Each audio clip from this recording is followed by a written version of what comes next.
Hoy es el Día del Orgullo y hemos ahí charlado un poco con Rodo temprano como para hacer esta columna. El año pasado habíamos hablado con Fede Andrek, el sexólogo de Cada Viernes, de por qué, ¿no? Empezando a visibilizar por qué no es un día de celebración, sino es el Día del Orgullo. Y hoy están de disidentes María Juana, Rodo Aguilera y Sofía Proti. ¿Cómo les va? Buenas tardes, gracias por llegar a la radio. Bueno, hoy es el Día del Orgullo. Hay que hablar un poco de esto y de por qué, ¿no? Por qué en realidad no es una celebración, por qué se conmemora, qué es lo que pasó históricamente. Muchos te escuchamos esta mañana, Rodo, pero hay que seguir visibilizando esto, ¿no? Sí. Bueno, lo que ocurrió en realidad fue como la primera, el primer hecho donde la comunidad disidente se violentó y se defendió contra la policía, básicamente, en pos de la aceptación y la igualdad. Era, situémonos, creo que era en 1969 en Estados Unidos. En Estados Unidos, un bar, allí entra la policía. Exactamente, era un lugar, digamos, donde uno de los pocos lugares en la ciudad donde se podía juntar, digamos, gente del mismo sexo a bailar entre ellos, a, no sé, darse un beso, agarrarse de la mano, ese tipo de cosas que estaban prohibidas. Y bueno, esa noche era una época también donde se hacían razias, o sea que la policía entraba a los lugares y se llevaba a la gente. Sí, sobre todo estábamos hablando hoy más temprano que habíamos estado leyendo al respecto también como para interiorizarnos un poco más. En ese momento la mayor parte de los bares para la gente disidente estaban regenteados sobre todo por la gente de la mafia. Entonces, claro, sí, de entrada ya no eran lugares legales. Entonces seguros. La policía iba a ir, siempre iba a ir. Era como un constante acoso hacia esos lugares específicos. Uh-huh.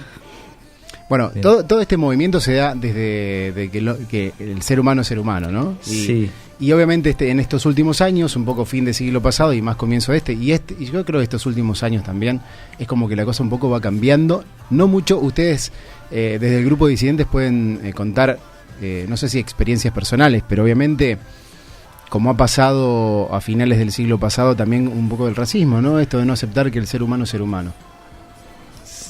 Más allá de la condición, ¿no? O sea, sí, no, ni hablar que hoy en día seguimos, digamos, luchando contra un montón de discursos de homo, lesbo, trans, bi-odio que se reproducen constantemente y últimamente al menos cada vez con más fuerza, no solo entre la gente grande que uno puede llegar a entender que por una cuestión generacional cueste mucho más, sí, quizás, entender qué es lo que pasa cuando a uno no lo atraviesa, sino también en la juventud. Son discursos de odios que prenden muchísimo y que venden muchísimo. Entonces es muy difícil continuar, digamos, peleando contra eso. Es algo que no vamos a parar de hacer, creo que nunca. Sí, desde los medios en la actualidad incluso, o sea, hay un montón de gente que hoy en día sigue teniendo discursos odiosos, no solamente contra gente disidente, sino, bueno, contra básicamente, sí, cualquier tipo de gente diferente, y bueno, sobre todo con estas movidas, digamos, derechosas de gobiernos, también como que se nos va poniendo más difícil a los que somos como que no encajamos en la regla de lo que se debería hacer. Claro. Por ese lado. Bien, y es parte un poco porque entendemos como que el mundo va cambiando, ¿no? De a poco, o así yo lo estoy viendo, ¿no? Me parece como, sí, que de a poco se va un poco abriendo la gente. Todavía hay generaciones de temprana edad que tienen ese odio. ¿Lo ven ustedes en la calle? Sí, porque en general, digamos, donde primero aprende uno es en su casa. Claro. Y, bueno, segundo en las instituciones, como los colegios. Todavía hay mucha resistencia, digamos, a la aplicación de la ESI, a un montón de cuestiones, digamos, de discursos que son inclusivos. Hay un montón de gente que hasta el día de hoy, y esto sí te lo puedo decir porque lo vivo en carne propia todo el tiempo con el laburo que hacemos, como que nos ponen trabas todo el tiempo. O sea, esto no se puede decir, de esta manera no se puede hablar, etcétera, sí, ni hablar, etcétera. Digamos, ya últimamente con lo que pasó con el lenguaje inclusivo, digamos, que tipo prohibirlo en los colegios. No lo quería ni nombrar, mira. Por eso, tipo, obviamente que hay constantemente, así como se avanza por cierto lado y reconocemos que tenemos hoy en día muchísimos más derechos de los que teníamos hace un montón, sí, no es tampoco manera de conformarse, digamos, el decir, y tengo un par de derechos más que hace unos años, cuando en realidad tendríamos que tenerlos todos. Sí, tal cual, los mismos que todo claro, el mundo, todos. Sí. Bueno, y hablando un poco también de travestis, por ejemplo, la corta edad también, la exclusión, la marginalidad también en gran parte de la comunidad. Sí. Sí, es una problemática, digamos, que se viene arrastrando desde siempre. Básicamente.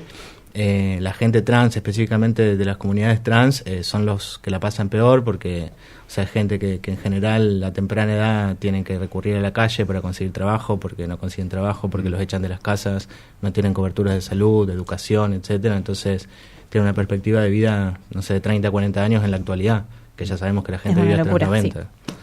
Además de que eso, es muy difícil acceder a cualquier tipo de beneficio, ya sea desde salud hasta...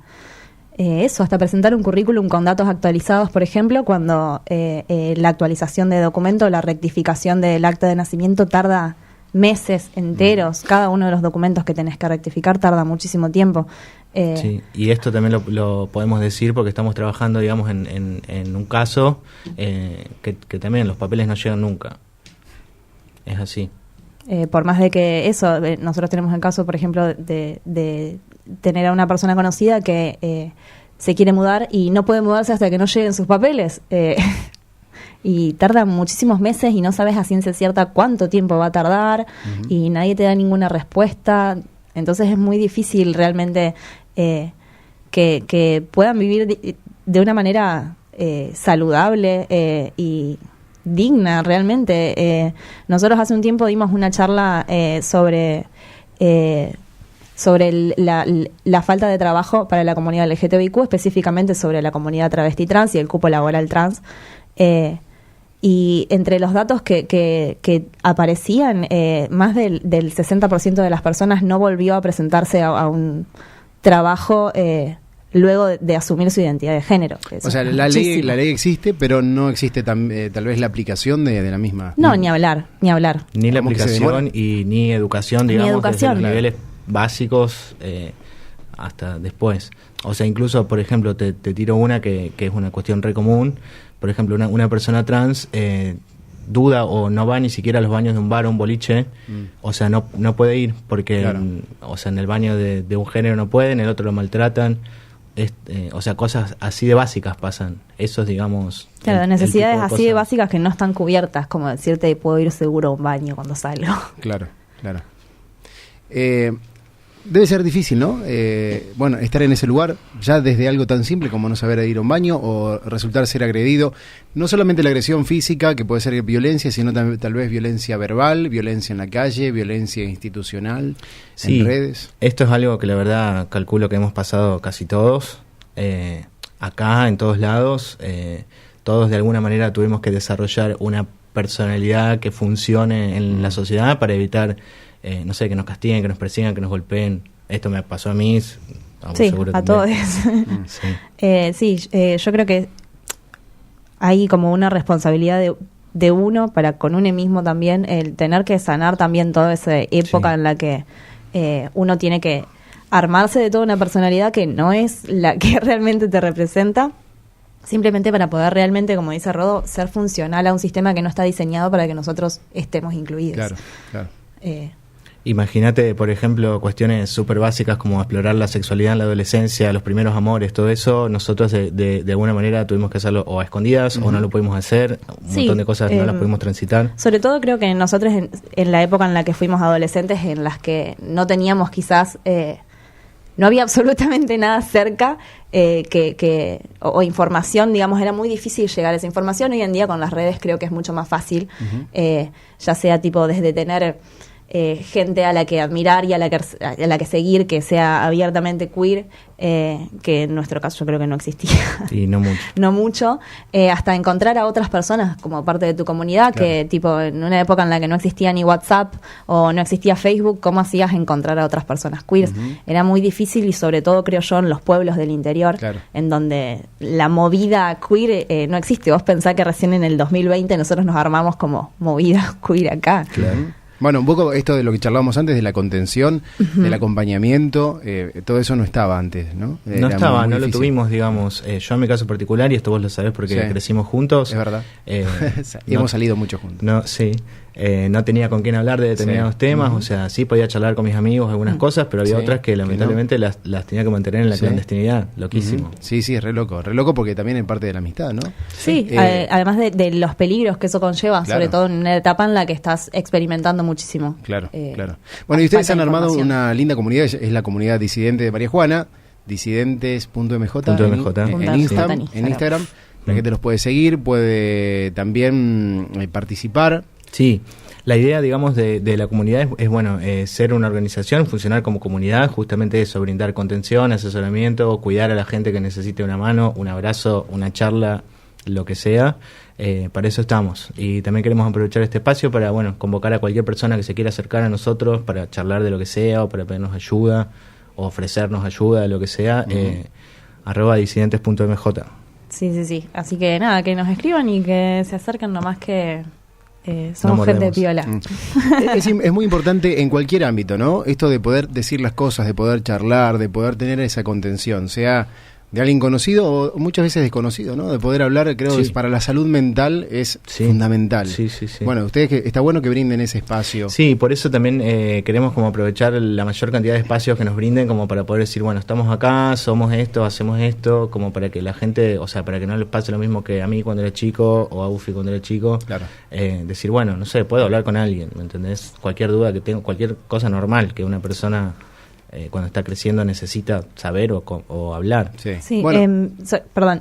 No, yo creo que incluso a nosotros nos pasó las primeras veces que nos juntamos como grupo a hablar nada más, porque si bien nos conocíamos de la calle, no teníamos relación, nos pareció súper hermoso el poder hablar de cosas que nos pasaban como si fueran algo cotidiano y no tener que estar midiendo como de qué manera lo digo o de qué manera lo explico, porque son personas que literalmente están entendiendo absolutamente todo lo que te pasan porque o ya lo pasaron o están más o menos en la misma o te pueden contener desde otra manera, y se formó algo súper lindo, la verdad que recomiendo. Qué bueno, veo que también del SAMCO hay una linda movida, ¿no? Últimamente también un poco esto de contención, más que nada de la salud sexual también, de poder hablar, contener. Sí, la salud mental. Sí. Está el gabinete de adolescencias con Laura. Sí. Yo, la verdad, hace un par de años, desde que soy muy chico metiendo en el SAMCO y desde hace un par de años que cada vez que puedo colaborar, colaboro. Estuvimos trabajando también con Maga Paya hace un tiempo con una beca, no me acuerdo cuál era, tipo Crearte o algo por el estilo, que también habíamos hecho un grupo de adolescentes y se había formado una comunidad bastante linda. Creo que es, sobre todo en esta época, elemental darle cabida y apoyar las movidas que tengan que ver con la contención, sobre todo de los jóvenes y adolescentes, porque están en una etapa súper difícil. Y cuesta mucho encontrar instituciones que realmente los apoyen y los acompañen durante ese tiempo. Y si hay una persona que no está sintiéndose representada en ningún lado, esa persona está completamente aislada. Y es una etapa súper problemática quizás para sentirse aislado. Hay muchísimas cosas que durante la adolescencia uno no habla, desde depresión, salud mental, etcétera, que son especialmente importantes en esa época, tratarlas y poder compartirlas. Sí, que te pueden dejar marcado, digamos, para el resto de la vida. Sí.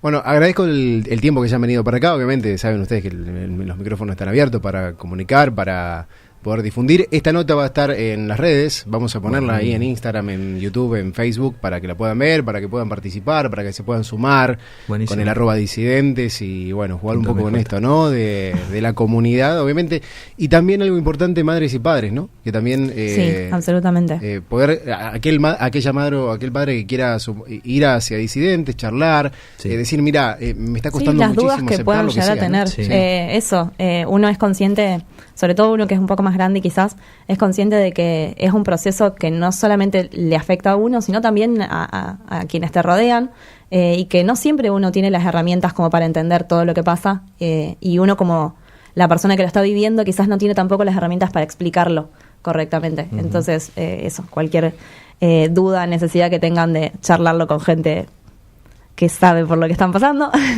ahí estaremos. Y otra cosa que quería agregar es que, bueno, estamos trabajando, digamos, en institucionalizarnos de alguna manera para poder articular el trabajo con otras instituciones, con colegios, digamos, como para tener un aval legal de que existimos, para que nos den cabida también y para poder desde nuestro lado y desde nuestro punto de vista ayudar a impartir, digamos, la educación con respecto a la tolerancia. Uh-huh. Bien, que es fundamental también. Rodo, Sofi, gracias por el tiempo. Si quieren agregar algo más, obviamente. Sí, que estamos próximamente vamos a estar sacando un ciclo de cine disidente. Bien. Así que estén atentos a las redes, que junto con la Sociedad Italiana vamos a estar haciendo un lindo trabajo. Bueno, estaremos difundiendo. Se difundirá. Muchísimas gracias por el espacio siempre. Gracias, Ricky.